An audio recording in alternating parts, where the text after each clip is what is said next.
ఇంకా అంటే జనం ఆదరిస్తే ఇట్లాంటి సినిమాలు వస్తాయి, ఆదరించాలి. మీరు చూస్తున్నారు యూట్యూబ్లో మనకి ట్యూబులు పోయినాయి, ఇప్పుడు క్యూబులు వచ్చినాయి. యూట్యూబ్లో ఫేమస్, అదే చూస్తే నన్ను కూడా అన్నారు, ఈయన 3 నిమిషాలే భరించలేము, మళ్ళీ ఇటుతో సినిమా 2.5 గంటలు ఎవరు చూస్తారన్నారు. కానీ తీర్చిదిద్దిన తీరు మీరు చూసిర్రు.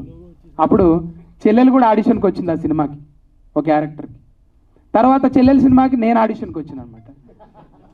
అంటే ఇది చక్రం తిరుగుతూ ఉంటుంది, ఎప్పుడు ఎవరు ఎక్కడికి వస్తారో తెలియదు.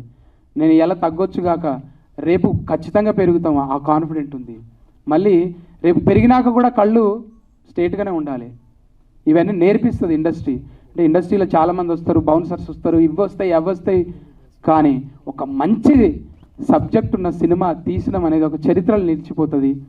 అది నరేంద్ర అన్నకే దక్కుతుంది. మమ్మల్ని అందరినీ కూర్చున్నాను ఉన్న దాంట్లో ఇంతమంది నేను అనుకోలేదు, ఇంతమందిని గ్యాదర్ చేస్తామని అనుకోలేదన్న. అసలు నీ పిఆర్ వేరే లెవెల్ ఉందన్న. అది కనుక్కుంట తర్వాత ఏం చేస్తున్నాడు మళ్ళీ లోపల పైసలు లేకున్నా కూడా అందరిని రప్పిస్తున్నాడు చూడు. అసలు